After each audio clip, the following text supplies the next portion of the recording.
record on this. I'm going to go mute. And you've got a multiple screen up. oh.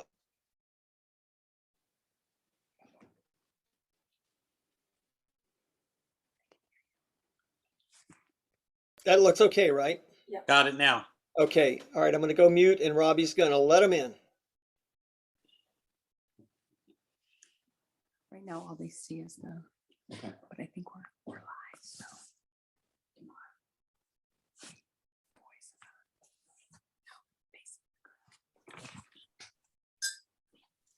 My, oh my, welcome back everybody. What a day it's been already. And we've got more things coming up today and a full day tomorrow. We've got some interesting things and you know, this is called the Fly by the Seat of Your Pants Bird Festival. And some of our plans work out well and some of them don't. So we're just doing our best. So right now we're really happy because things are working out. Tom and Peggy are here and they are ready to talk to us about Owl Box building. But let me do a little bit of what do we call it? Housekeeping first.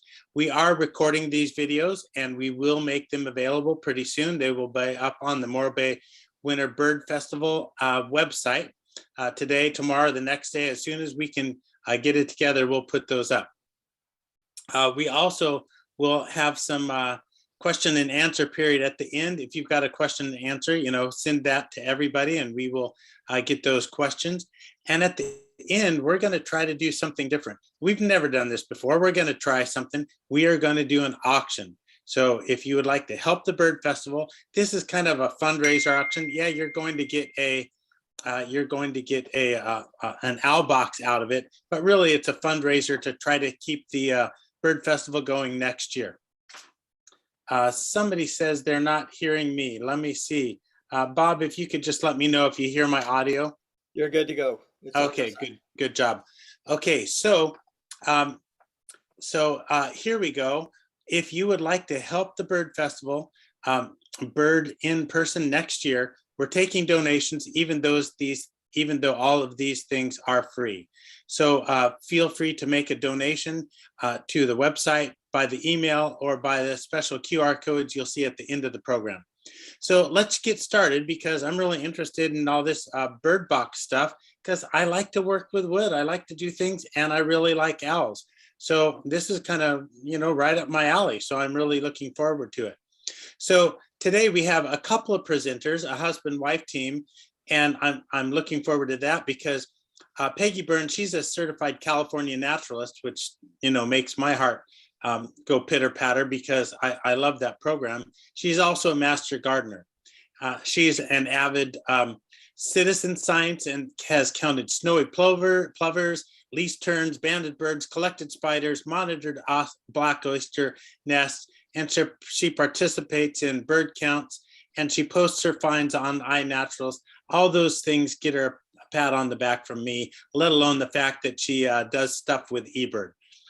She also volunteers with the California State Parks, Cal Poly Herbarium, Morro Bay Winter Bird Festival, California Native Plant Society, et cetera, and she likes to spend time with monarch butterflies in Pismo, sea otters with Morro Bay, and I hear she also likes to spend time with her husband, Tom, in Arroyo Grande. Now, Tom, Mr. Toolbox Tom, he's going to be with us in just a second. Oh, there he is. Look at that. Does he look like a tool man or not? So this is Tom the Tool Man with his friend Owl, not Al, but Owl. And so he's been a hobbyist woodworker since his first woodworking class in junior high. And he really likes making quality furniture, but he's also been doing owl boxes and bird boxes because he's got a wife. And his wife loves to attract wildlife. And so happy wife, happy life, that's the way it works. So he's turned his hobbies into a cheap way to keep his marriage together. And that's a really good thing.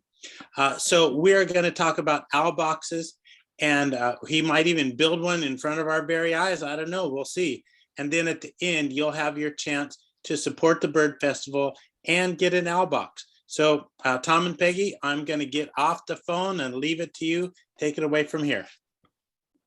Okay, great. I'll stop video here on there so we can just Focus on Tom, and Tom, take it away. I know you only got short time to put a box together. Okay, good afternoon, birders and woodworkers.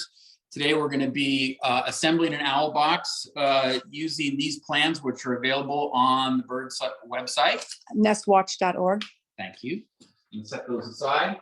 So we were planning, of course, on doing this in person. So we had already cut all the wood for the box. So you won't be seeing that part today, but we will be doing the assembly. Before we start on that, a word about safety. I am wearing eye protection. Parts of the day I'll be using ear protection for hearing. Also, I'm not wearing any loose clothing and I'm not wearing any rings. That's my sort of standards for working in the shop. You want to work safely. Also, I have sturdy footwear. I'm not barefoot or wearing flip-flops, and I have not had any alcohol today. So I would encourage you all just to work safely. So here are a couple of components of the box. This is actually the front of the box. You can see it, of course, the hole for entrance and egress for the owls. 3 little grooves here that are in the plywood for the talons to grip as the bird's coming in and out of the box. It's 3/4 inch exterior plywood. Now, if you're going to make one yourself, you need to use exterior plywood because it uses a glue that is waterproof. If you use interior plywood or something you have lying around the house that you aren't sure what it is, it could delaminate when exposed to water and the whole thing will fall apart. So you want exterior, and you also want 3/4 inch. Plywood comes in all sorts of widths, anywhere from 1/4 inch all the way up to more than 1 inch. But 3/4 inch will give you enough beef in it to hold the screws that we're going to use.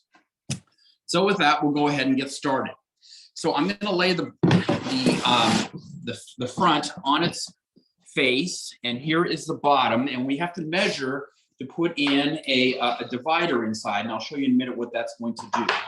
So I'm using a jig, and woodworkers use jigs for all sorts of things, either for measuring or positioning pieces when you're going to cut. And what I'm going to do, this jig is just the right width, so when I align it with the edge of the bottom, I can draw a line, and also the edge of the front, I can draw a line with the pencil. And I want to draw a second line, the thickness of a sheet of plywood. So it's a 3/4 inch set of parallel lines.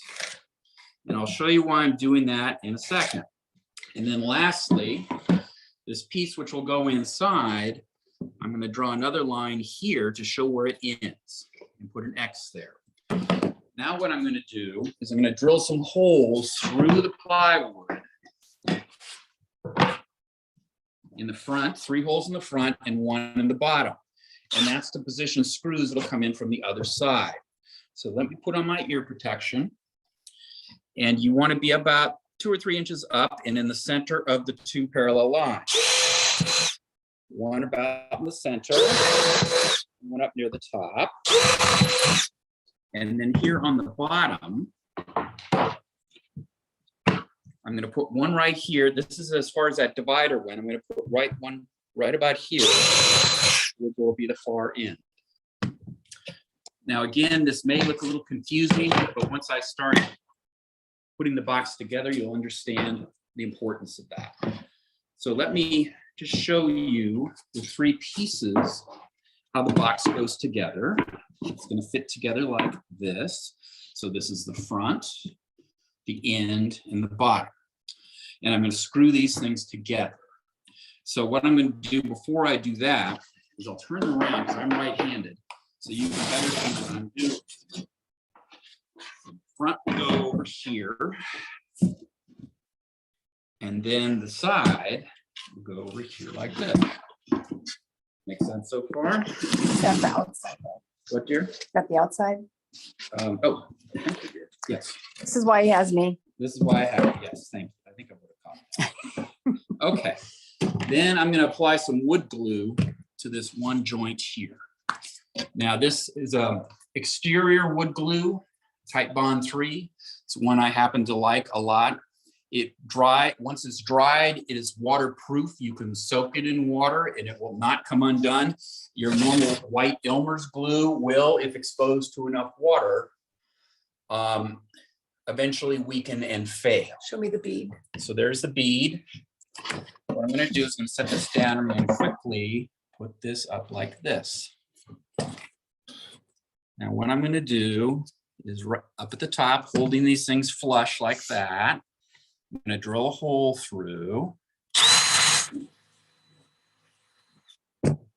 Then I'm going to use a screw. Now these are exterior 1 5/8 inch deck screws. There we go. So now it's screwed in. Now I go down to the bottom. I line it up carefully so that it's flush.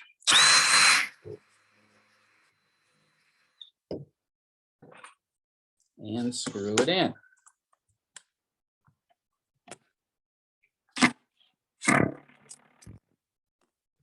Notice how the glue squeezes out. Now I'll drill 2 more holes. I don't want to drill one here because the screw would come out the hole. So I'm going to drill one right around here and one up here. And add 2 more screws.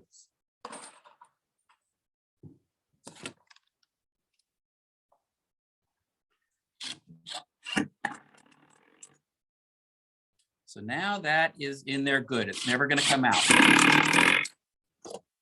And now the reason you use the glue is actually what's going to keep this joint all together. I'm going to wipe it off a little bit with a dampened rag just for appearance's sake. But this is a nice strong joint that'll last as long as the box. So now I need to put the bottom without dropping it. So I'm going to line it up here. And you notice it comes short because the back will fit in up against this piece. So now what I'm going to do is put glue on this edge of the bottom and this edge of the bottom and lay it in right in here. So we got some more glue.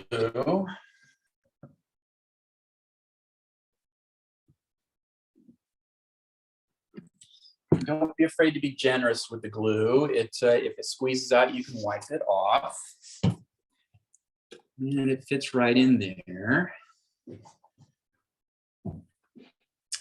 And then I will take this and that. Another screw.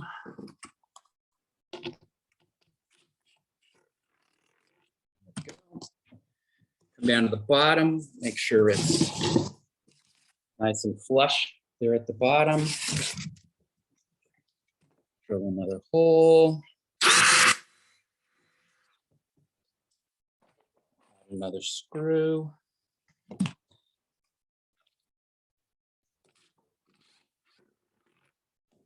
So, and then I will add 2 more.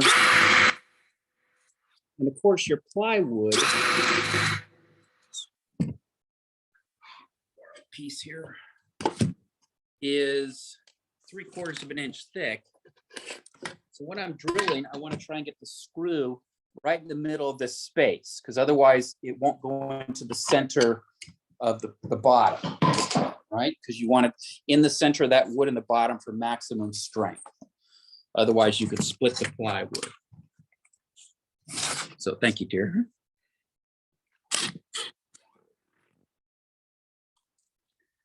Okay, now was probably the hardest part because you had to hold these pieces while putting them all together. As we add pieces, each successive piece will become easier. Now, oh, of course I have to attach the bottom to the front. So let me show you that. See, the bottom is a little shorter because another piece fits in there. So I'm just going to borrow another piece, put it in here. That allows it to rest and make it all nice and solid. So that way I can screw down through the top here. Add screws.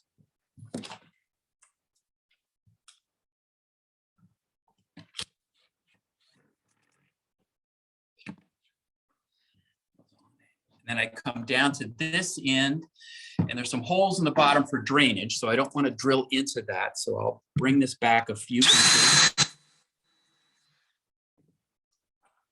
And the nice thing about these screws, this yellow coating, they're exterior, made for decks.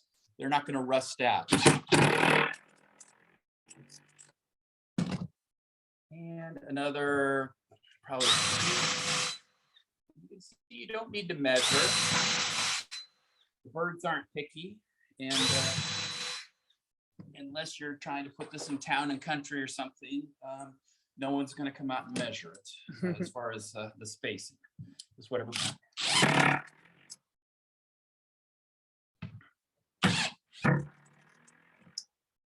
Well, when they see the second part, when they get to meet our owls, they'll see they're very fashion conscious. Okay. So now we have it 3 sides already done. So now the divider. Now the divider has a real purpose because it sits in here right where we drew these lines. No coincidence, like that. And that's to keep, if you've got some critter on the outside like a raccoon or squirrel reaching in and grabbing the young owls, see? So they can hide behind here, or mom or dad can be here and defending the nest. It also keeps the light out of the nest area as well. There you go. Okay, so the divider is an important part. Now, to put it in might be a little tricky. If you didn't know exactly where to screw through, you could sort of try and eyeball it, but when you get way down here, you're sort of looking and saying, well, is it straight or is it not? But the jig, which is just a piece of scrap plywood, helps us out. As I put that there, notice how it lines up with the line. Of course, that's no accident because we drew the line like that. Like that, that just holds it nice and snug. So that way, knowing I can drill through the hole, I can put the screws in the holes we already drilled, and it'll go right into the center of this board. Nice. Peachy keen, huh? Peachy Okay. peachy. So now I'm putting glue on the divider on the bottom and on one side. And I just snug it right in there. And then I get some screws. Now I do need to hold this snug against this when I screw this in. But then I find the hole that I drilled. See, it snugs it right up. Actually, what I should do is drill back through the other way. Create a little hole in the divider. Where's the last hole? Right there. Make it easier for the screw to go in.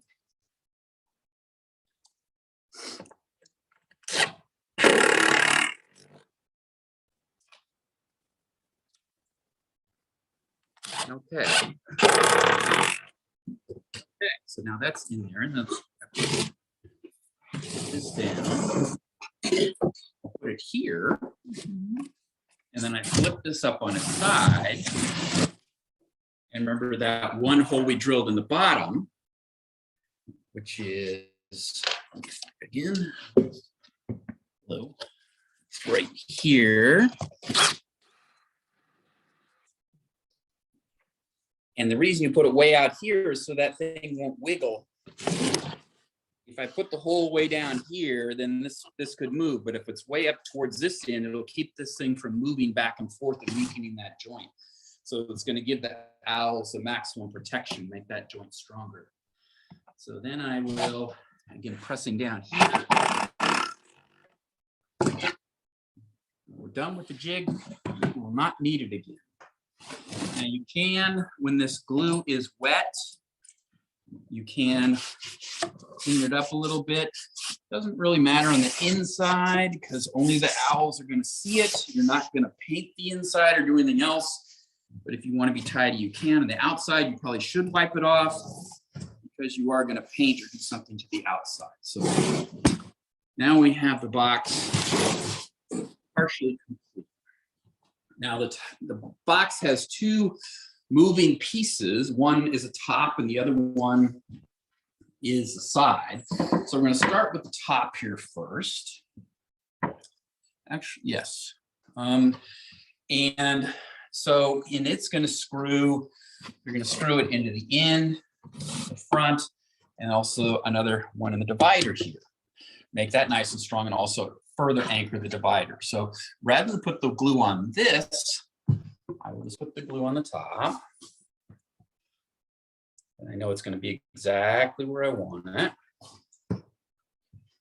Lay this down, and you don't want to. You want to try and keep it still and aligned so that the box remains nice and square. That looks pretty good. So I will drill down here.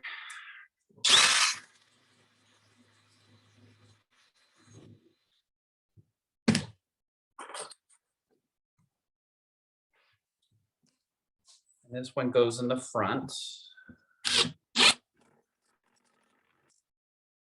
Now here's a woodworking tip. Don't just go linearly along like this, because if you're out of alignment over here, you won't know it till you get all the way to the end. So what I like to do is pin both ends with a screw and then work towards the center, if that makes sense. So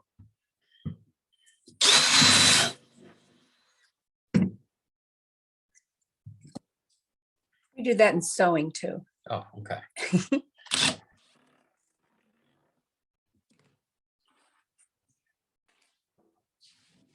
Then probably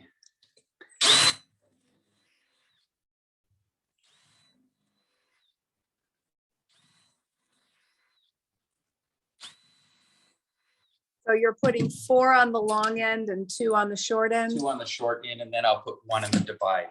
Okay.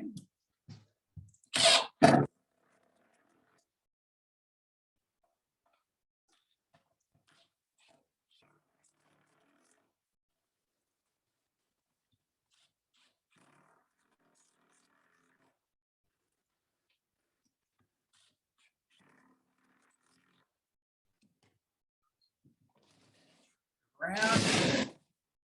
You see the divider here. What I'm going to do is I want to put 1 again, not over here where it doesn't get much mechanical advantage, but right out near the end. Not too close to the end, because you worry about splitting this or causing the plywood to come apart. So maybe about 1 inch in.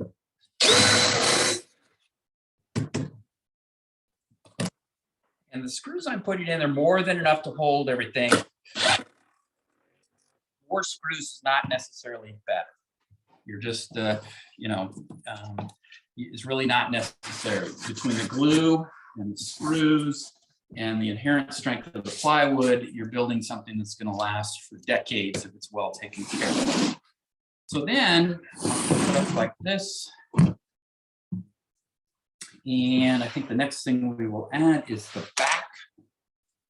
And it's going to fit in just like that. So I have to put on some glue here. And then on the back itself, we'll glue up here and on this edge. Oops. Just like that.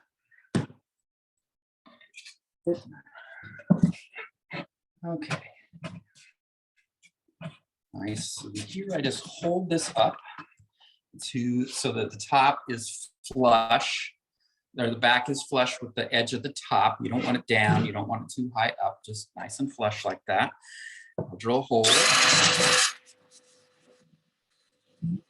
See, I'll pull it away a little bit, but the screw will tighten that up.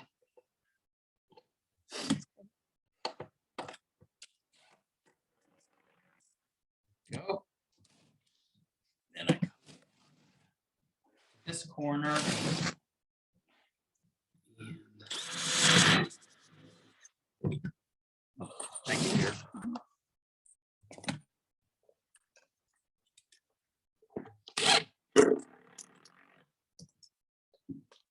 And along this edge.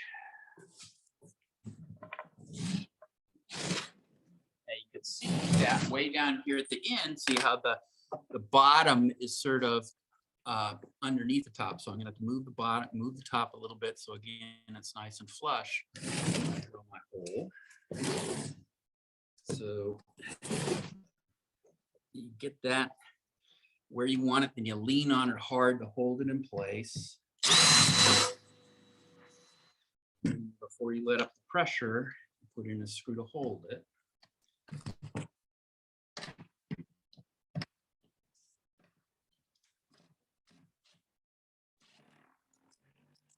There we go. Now, just in the interest of time, I'm not going to put in the rest of the screws here or here. I'll come back and do that after the workshop is over, because we want to get to a couple more pieces to show you how to put that together. So there's only 3 more to go. We'll start with the other end piece. Now Someone's asking, why isn't the top made of one piece of plywood like the bottom? because it is going to move, and I will get to that in a moment, but that's a very good question. So what I'm going to do now, I have a little stand over here, put it down here so you can see what I'm doing a little bit better. The end is also 2 pieces because each the top and the end each have a door that's going to be hinged, so you can clean the box out. Because once you with the glue and the screws, those joints are never going to come apart. So you have to be able to get into the box, and you can't really get in through just the hole. So you need to have ways to get in to clean it out. So now I'm going to apply glue to this end, which is fixed. And so I'm making a mark here, so I know how far to run the glue line down those 2 ends of the box, like that. And then I will put it on there. I will secure one edge of the end. And again, it's really handy now because it's a little lower. I can lean on it and sort of hold everything in place while I do the assembly.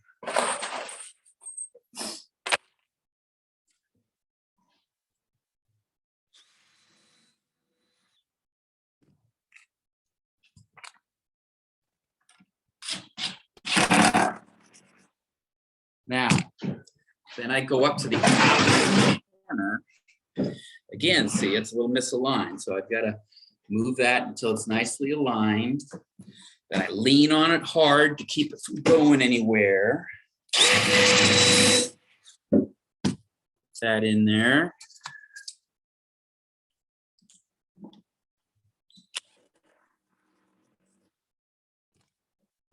Add to everything.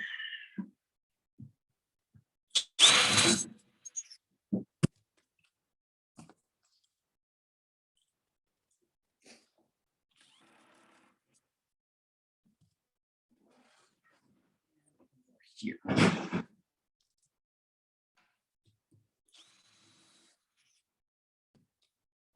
Okay.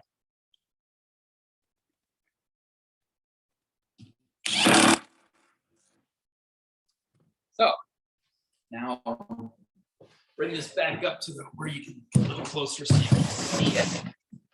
So now we're going to finish the top. Now the top does not get glued or screwed, and the top has these 2 little slots in it. I'll explain what those do in a moment. Essentially, the top fits on there, and I like to make the top with a little bit of an overhang, and I'll explain why in a minute. And the top's going to go on with hinges. Regular door hinges? These are interior door hinges. Now let me speak about those for a moment. Reason we're using those for the box is, one, they're nice and heavy duty, but they are interior. But we were trying to keep the prices of the boxes down for the workshop, and interior hinges are a lot cheaper than, less expensive, I should say, than some of the smaller hinges. Also, because you're going to paint over them, they should last fine outside. If you live near the ocean, and I mean really close to the ocean, you might want to consider galvanized or stainless steel. But for what these are, we can get these a lot cheaper than what you can get, what you could get for a similar galvanized or stainless steel hinge. So I have pre-drilled some holes there for the hinges. And I am putting them in with some stainless steel screws.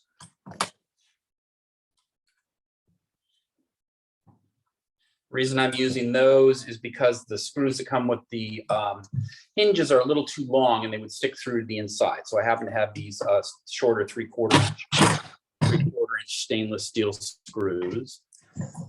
And now the instructions that you were talking about that we got from nestwatch.org, they tell everyone how to cut the pieces of wood that you've already They do. done. Is that It correct? comes with a measured diagram. Okay. And with the drain holes, he's mentioned there's drain holes in the bottom. I will show them that in a second. Yes. Okay, and those are pre-drilled before we started building the box. That is true. Yes. Is that a question someone had? No, I'm just making Oh, okay. things, that just in case we run out of time, I don't want to, we got 15 minutes to go, so I just want to Okay. make sure that we cover everything. I'm not putting all the screws and the hinges, but I'll put the others in a little bit. So now Okay. this obviously opens and shuts. Here are the drain holes in the bottom, you can see, and I've drilled one in each of the 4 corners, plus one on either side of the divider.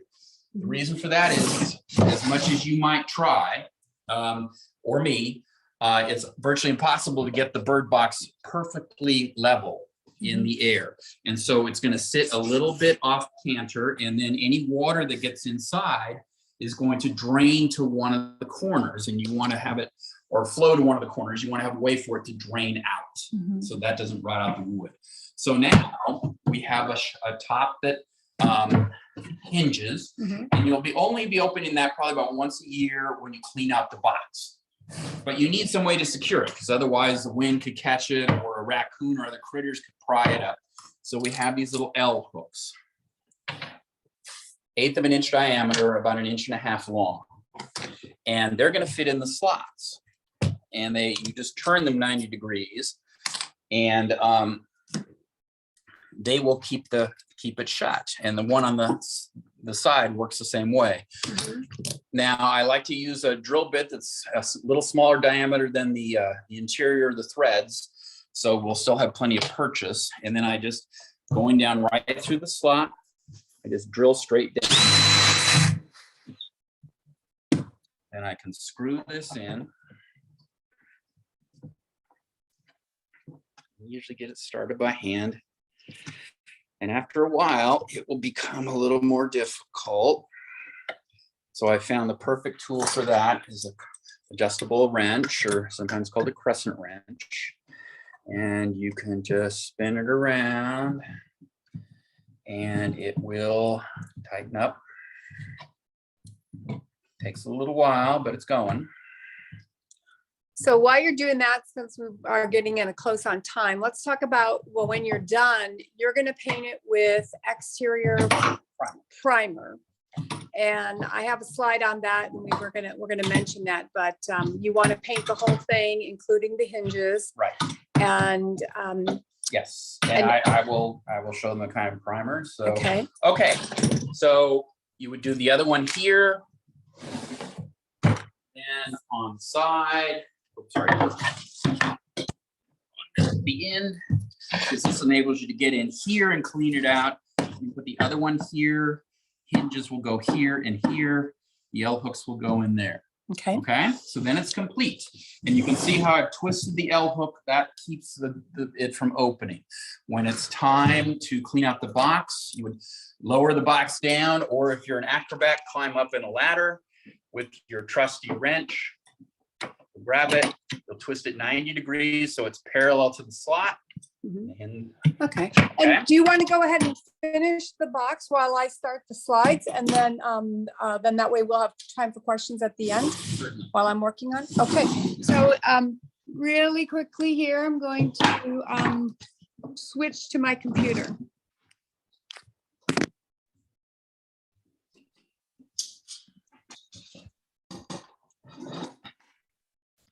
And check that everyone can hear me.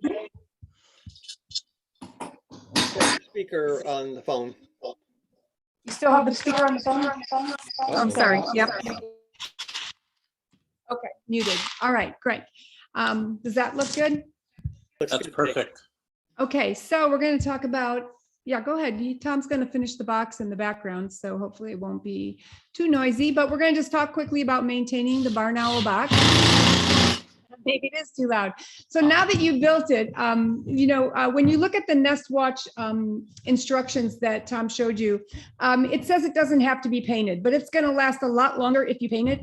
We're going to show you a short video of ours on the property, and it lasts. Here's the. That's the paint. Oops, there's the exterior primer paint that he uses. You want it to be white or a light color. And the instructions say that you can use linseed oil, and certainly you can, but as I mentioned, according to the famous woodworker here, this is really gonna hold up better if you use this white primer. Don't paint it a dark color because that's gonna absorb heat and then it's gonna get too hot for our little owls. Don't paint the inside. Yeah, and don't paint the inside. That's the next one. And then we repaint it as needed. So we've had our box up for about 3.5 years. I'm going to show you a short video in a minute of our box that we just repainted this year. So where are you going to put it? Now, hopefully those of you that are listening have a place near that you're thinking of putting an owl box. It should be near an open field, because the owls, they eat rodents, right? For the most part, they're going to eat small mammals. And you can see this is a, I'm trying to look at the picture, but that's our owls that we have on our property. We have a night vision camera. So this is a pair of owls that we took on one of the boxes that Tom built. And if you have a big space, we have 2 boxes on the property that they should be at least 80 yards from each other. And then you want to mount it at least 8 to 25 feet off the ground. We have ours on a pole. You can attach it to a building. You can put it in a tree. But if you put it in a tree, you're more likely to get raccoons or animals that could go in there and get the eggs or get the owlets.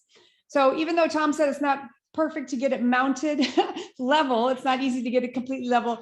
You want it to be somewhat level so you don't have your little owlets like sliding off. You know, as you can see, they're on the top of the box and they want to hang out there. The box can open in any direction. We have ours facing north, and that seems to work fine. But in the instructions, it says any direction is fine. And then we add wood shavings to the bottom. And then just one more thing in terms of placement, if they make a lot of noise, if you have a whole brood of owlets, and so you might not want to put it right outside your bedroom window. Just a thought. Let's see, the next slide is coming up. Okay, so this is a really short video of Tom explaining how he installed it. How to assemble the owl box, and now I'm going to show you a couple things about one way to mount the box. This is one we built, Peggy and I built about 3 years ago, and she's told you about the inhabitants. So what I've done is I've mounted the box on a 8-foot long 4x4 pressure treated post.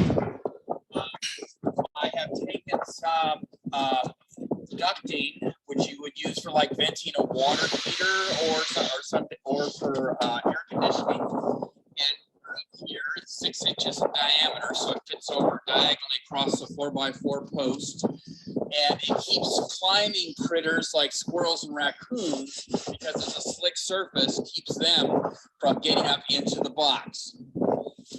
Also here, I've sunk in a 4x6 pressure treated post. It's 6 feet long, so it's about 3 feet out of the ground and 3 feet in the ground, and bolted using 10-inch long galvanized 1/2-inch or 5/8 inch bolts with nuts and washers. 2 of them to hold it in place. Now the benefit of this is when we want to lower the box down and clean it out, let's bolt by undoing the nut and then pounding the bolts out, and then we can just lower the box down, set the box, rest it on a sawhorse, open up the access hatches and clean it out. Then it just pivots right back up. That's a lot easier and safer than trying to get up there on a ladder on uneven ground and clean out the box. So those are some tips for mounting the box. There's many different ways to do it, but this is the way we chose. Thank you. So. Okay, and there was a question about when should you put the box up, and now is the perfect time, because if you look at this nesting calendar, they're really getting ready to find a nest in February. So the bird box, the Winter Bird Festival was a perfect timing, because if you had built a box with us at the festival, you would be taking it home now and putting it up. Now, one thing to keep in mind is that the main nesting time is February, but in California, they could pretty much be nesting year round. I found this one study that said in California, 56% of the pairs produced a second brood. So if their first brood was February to July, as you see on this chart, their second brood might be June or July to October, November. So for that reason, we usually clean our box. We try to have new boxes up in January, early February, and we clean out the boxes in December. So I want to show you a quick 10-second video of this, a male and a female, and I'll let you guess which one is which. Mating, I keep my camera on to see how many owlets I have and to see if the barn owls are accepting the box and using it. So that was, I thought that was a really coup that I got that video, but then I read this great book about barn owls, and it said that they probably mate once an hour at night in order, the male wants to ensure that those eggs are going to be fertilized from him. So if he's going to spend all this time feeding these kids, he wants them to be his. So barn owls, as I mentioned, can have multiple broods, and so we really don't want to disturb them when they're nesting, and they're super sensitive in the beginning of that nesting period. So like the April to May timeframe. So we really don't want to disturb them then. And really, we found December is the best time, but they can roost in there, meaning they can kind of hang out, you know, because they're sleeping during the day and I want to clean the box during the day. So what we do is we scratch on the box or tap it. And if there's an owl in there, hopefully they'll fly off. We also got a camera on a flexible tube that we can stick in the box. And one year there was an owl roosting in there in December and we couldn't clean the box. And I'm going to show you kind of what happens when you can't clean out your box. So try to clean it every year. This is an example. This is a box. I'm opening the small end. You see there's, he mentioned there's hinges on two sides. So you have a big opening you can clean from and a small opening. And there's about 4 inches of debris in there. And it was like concrete. I had to get a chisel and really clean it out. So if you let it go more than a year, it's going to be really hard to clean out sometimes. So clean it out with a trowel and then put in some wood shavings. We got a lot of wood shavings around here. Wear rubber gloves and an N95 mask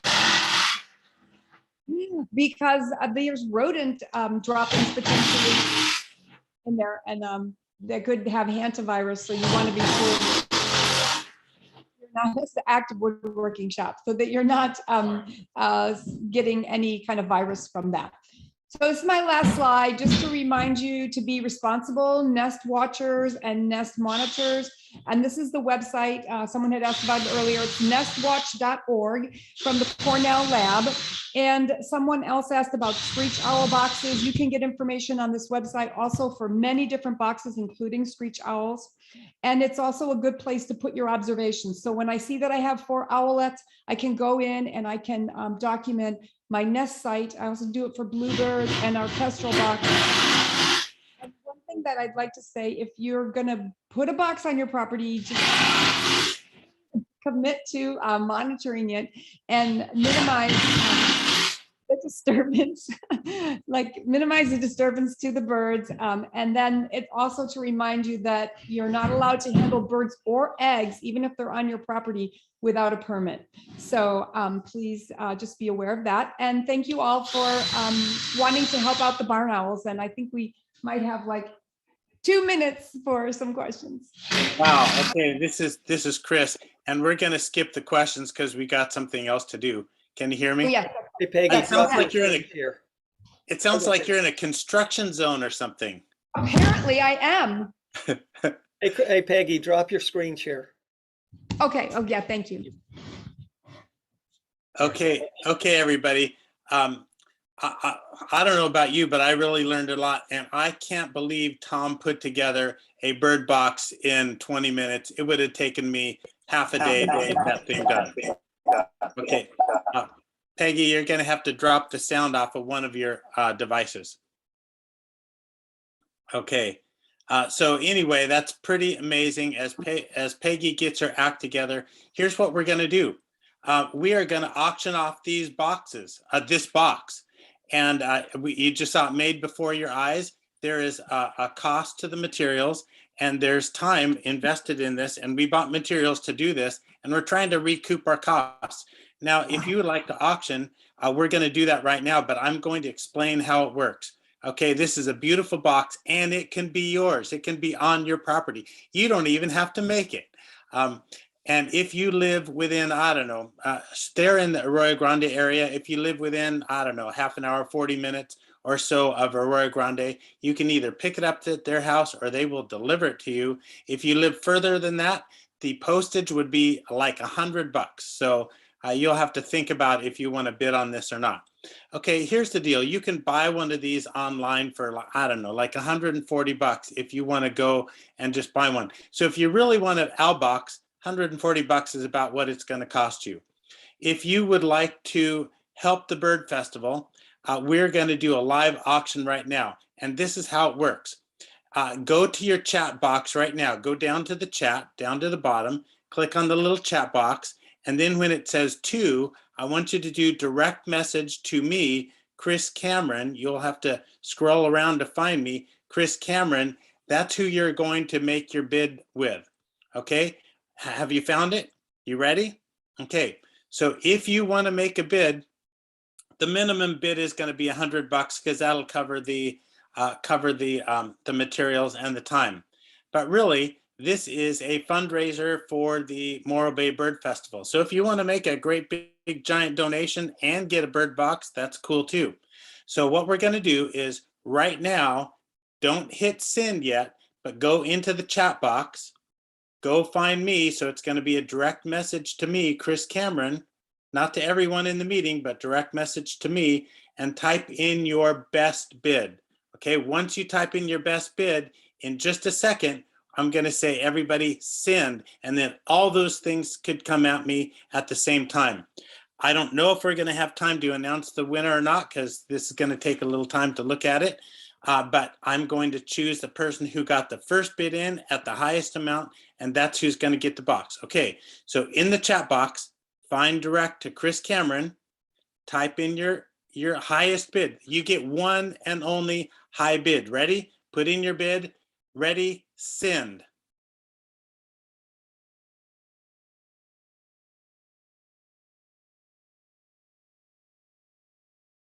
Okay, if I'm looking at it right, Marcel, you just bought yourself an owl box for $160.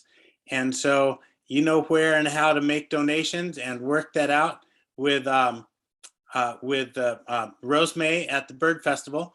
And then you can pick up your box. I don't know if you know Tom and Peggy, but if you don't, get in touch with me and we will get you contacted so you can get your bird box. Congratulations, Marcel and everybody else. That was awesome. Hey, Tom, I don't know about you, but I think that was just pretty amazing. I can't believe you did that in 20 minutes. That was remarkable. I couldn't even have put in those hinges in 20 minutes. That was amazing. And if you guys want to do bird boxes, owl boxes, kestrel boxes, bluebird boxes in person next year, make donations to the Bird Festival so we can live to bird another day and make this happen in person next year. Okay, everybody, next up, let me see what in the world is next up. Next up is Benjamin Jacob Schwartz, and he's going to be on feathers, and he's going to be on hummingbirds, and it's a double header. So that's going to be starting at the top of the hour. Thanks everybody for coming. Thanks, Tom and Peggy. You did a remarkable job. That was incredible. I'm astounded. And we are going to close the meeting. Everybody jump on out and jump out back in 10 minutes, and we're going to talk about feathers and hummingbirds with Benjamin Jacob Schwartz. All right, bye-bye, everybody.